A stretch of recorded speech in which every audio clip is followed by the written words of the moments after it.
Hello everyone, I hope you guys are having a good day. It's Mickey here. I'm just going to be doing another update for you guys. This is Wednesday. We had the FOMC announcement today. They held the rates at 5.5%. Nothing changed, and the markets rallied on Jerome Powell's statement. And as you guys can probably tell, this is the bullish scenario.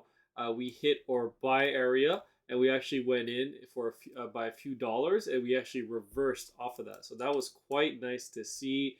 And now we are rallying. We stopped at the 200-day moving average. The futures are green at the moment and pumping because there's a lot of anticipation that they're going to cut the rate. So might as well buy stocks now, right? While the good times are rolling. And this would result in us going to potentially nominal highs, making a nominal high right around 510, 490, something like that.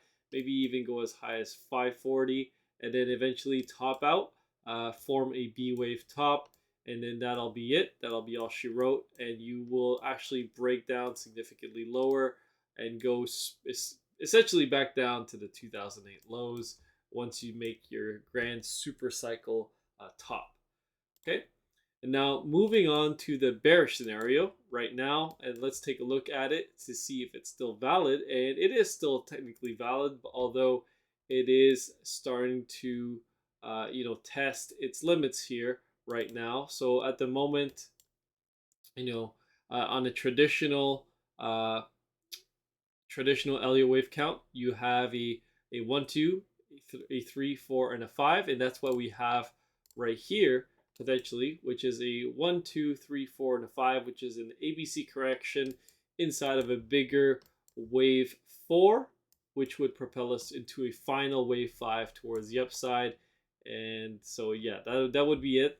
But right now, looking at the S&P 500 on the bearish count, which would possibly essentially make it a 1, 2, 1, 2, and another potentially. Right now we're hoping that this was our wave 3, but it's not looking like it. It looks a little more like another 1, 2 count. So you can keep doing essentially 1, 2s, 1, 2s, 1, 2s until you get your wave 3, which would be a bigger crash wave, and this would actually be now negated, and you'd have to go a lot lower, right? So now this count here, these support boxes may not hold if you're gonna get a wave 3 crash wave. So if this is another 1, 2, then this would be essentially your wave 1, and then this would be essentially another 1, 2, and this is gonna come back down in a 1, 2, right? And then you'll either start to go down significantly in a wave 3, and then we'll finally start to crash, right? So it all depends on your perspective, right? But essentially, the wave this Elliott wave count is still valid for now. It can get invalidated if we start to push it any higher, and it will maybe have to readjust it, redo a recount, and then we can take it from there. But what's more interesting here is not the counts; it's more of what the market cipher is showing. So I talked about the monthly pattern, how it was showing extreme bearishness right now. A market crash scenario is still not out of the woods. It's still very possible. We can go lower. On the monthly time frame, we've confirmed the red dot. The momentum wave is starting to come back down as well. But on the weekly, we still got green money flow, and potentially, the momentum waves have not fully, bottomed out, but we may get a buy signal soon on the weekly. But what's interesting is that the daily time frame, you are in red money flow, right? And you have your 10% correction from the highs, which means it's that's technically like your bull market average correction, and we'll also have to see if the bulls can propel us to new all-time highs from here, right? Because right now you do have a bullish divergence, right? You have a low here, and then you have a very low momentum wave, and then you've made a lower low, and then you have a smaller momentum wave. So the momentum is starting to slow down, even though the price is going lower, and you actually have a green dot confirmation here the other day. So that was your entry signal, and then you rallied up 2.5% from there, and actually a lot of puts got opened on this panic crash here, and everything's starting to lose their value, so they're gonna panic close and get into longs, and we'll have to see if the bears are able to push it back down, because right now the bears are technically still in control. All right, so you don't want to discount that, right? The bears are technically still in control. We have fallen below every single moving average here, the 20-day, the 50, the 100, and the 200.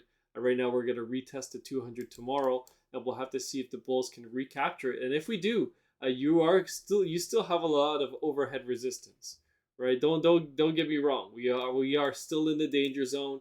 The IWM has taken out its October lows. We have finally found support, and we may come back up and retest the 20-day once again as resistance, which would be a nice little pump, right? 2.5% once again in the IWM. But overall, the trend is towards the downside, and once the IWM finally gives in and takes out its low, you could have a very, very, very quick waterfall sell-off.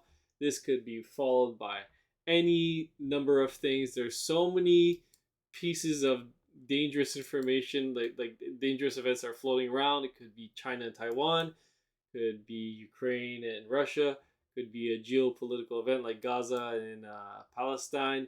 It could be more mortgage crisis, bank failure, another regional banking crisis. It could be any number of things at this point. It could be Japan, finally starting to implode. Who knows? Maybe they'll start to defend their currency, and it's starting to look like it right now. They tried to, it was starting to implode, and they didn't do anything. And now it's starting to come back down, and as you can probably tell, the dollar is starting to come down as well, which is helping markets, because if the dollar were to keep breaking out and surging, you would actually have a lot of difficulty for the equities to keep going up, and the yields coming down, and the DXY coming down. This is going to help markets come up a little bit higher, right? But we'll have to see if the dollar really has a significant top in place.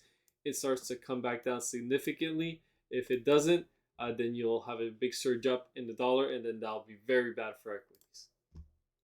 Okay, all right, let's take a look at a few stocks here. I know some people wanted me to take a look at some stuff here, so I'll be taking a look at a couple stocks. So let's take a look at Nvidia.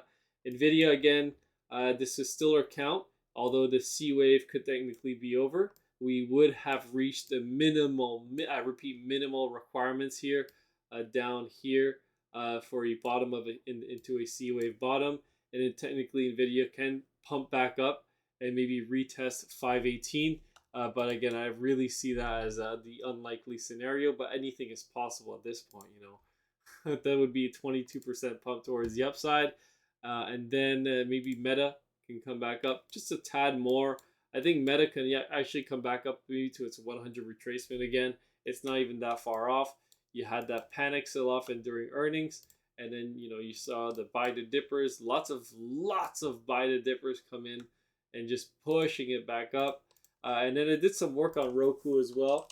I know some people are looking at Roku who have some big positions in it. And right now, Roku, I did a full count, did the full Elliott wave count for Roku, and I did take a look at Roku on Market Cipher, and Roku is shaping up a lot better than some other stocks.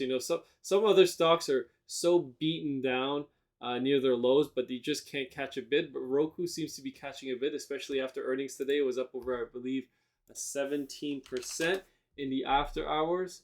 Let me just check the stock price very quickly. It was up, 18% in the after hours. So again, this would spike up very big tomorrow. But essentially, you've come in your first big cycle wave into from essentially the lows all the way to the highs, and now you've collapsed back down into an extremely very large extended C wave, which is very similar to the breakdown in natural gas. You had that massive waterfall sell-off in natural gas. Very similar price action, in my opinion, in terms of Roku and nat gas, right? Essentially, basically the same. We'll zoom in here, and now you've bottomed out in a potential wave 2. And then if this is the bottom here for the big cycle, the bigger cycle, and you're going to impulse back in a wave three, then this right here would have been your buy entry right around $55 because you had a massive upsloping trend line here for Roku. You had a lot of support. You came up in a wave one, you retraced in a wave two. I actually have to maybe count this back up a little bit better because this wave three is definitely too small. But essentially, you came back down in ABC, and now you are bottoming out in a wave five. So you're actually getting ready to start a bigger wave, something like this: a 1, 2, 3, 4, and 5, right? And then you'll go up. This is not price targets. This is just essentially how it should go. So if Roku is going to start to break out, now would be the opportunity. The bulls need to take it in place. But again, if the S&P rolls over any day now and everything starts to collapse down, and then this that'll be all she wrote for Roku, and you won't go to new all-time highs, and you won't go to new to yeah, essentially to new highs. You'll actually make new lows if the markets break down. But if the markets can keep pushing up, Roku still has a shot to complete its first count here and go a little bit higher. This is not going to be a super cycle; it'll just be like a primary count towards the upside. Okay, and then on Market Cipher, you can see you actually have diminishing red money flow, which is something positive that you want to see, right? I can illustrate the same thing that I've been covering on natural gas. You had this one is not as severe, but essentially you had a lot of red money flow on natural gas, and now it's really starting to recover. And as you can see, the gradual recovery when it starts to come back, and especially on the daily time frame, when you recover, you can start to see significant upside after you enter green money flow. Okay, so then in terms of Roku, you had massive red money flow from the waterfall sell-off, and now you're starting to recover, which is a good thing to see. It seems that they had good earnings and good guidance, and then you had two green dot buy opportunities there. You had a manipulation candle to push it even lower than it should go, and now you're going to probably gap up at the open tomorrow and run. Okay, let me take a look, just a few more stocks here, and maybe we'll cover natural gas because again, I've been in a trade in natural gas and wheat, and I'll talk about those right now. So again, this nat gas count for me, we are going to go a lot higher. I think nat gas has ways to go in terms of upside. I have price targets right around $4, $4.50, and we are just beginning the squeeze. The squeeze is just starting right now. We have run into resistance from these previous pivot lows, but trust me, once we got this this close here on above $3, to me that was your signal that the squeeze was beginning. And nothing goes up in a straight line. We got the retrace, the dip below. People who longed here, at the breakout panicked, closed their positions, and now power surge, right? 24% move towards the upside. Beautiful move. And again, natural gas has much more upside to go. Very oversold. Got long-term call options. Are going to pay out tremendously once nat gas gets a huge surge towards the upside. Supply issues. All the news will follow the price, right? You won't. It's very bearish now. All the news is very bad. Everything is bad for natural gas. You don't want to buy it. But trust me, once the price starts to move, suddenly the news is very bullish. CNBC switches their stance, yada yada yada. The clown show goes on. And then when we look at, let me just what else was I talking about? I think I was talking about wheat, right? The wheat trade. Wheat is putting a cyclical bottom, in my opinion, in terms of the monthly chart, right? And I think I did a count already on wheat. And we could take a look here. And essentially it's a 1, 2, 3, 4, 5. You're in your final wave 5 bottoming wave, which is good to see. And then when we look, this trade is not based off of the wheat ETF. It's based on wheat futures, which is ZW1. And right now, wheat on the monthly pattern, it is putting a very big bottom, in my opinion. I think you've essentially hit major support. You're in the buy area, right? It's not this it's not this white line, right? It's like a big buy zone. It's a big green area or a red area, whatever you want to do. I have my boxes as red, so essentially right around this area is your buy area, and you are inside of it right now. right? So again, this is a big cycle bottom in my opinion. It's good. It's based off a monthly chart pattern, right? So it's not gonna play out in the immediate succession. Although if the war escalates, wheat is a war play and it can go up very significantly. But overall, when you look at natural gas, I've been talking about it since the beginning of the year. It's been a longer term, trade in terms of like playing it out. It's taken a while, but it's playing out, and the monthly pattern is beautiful.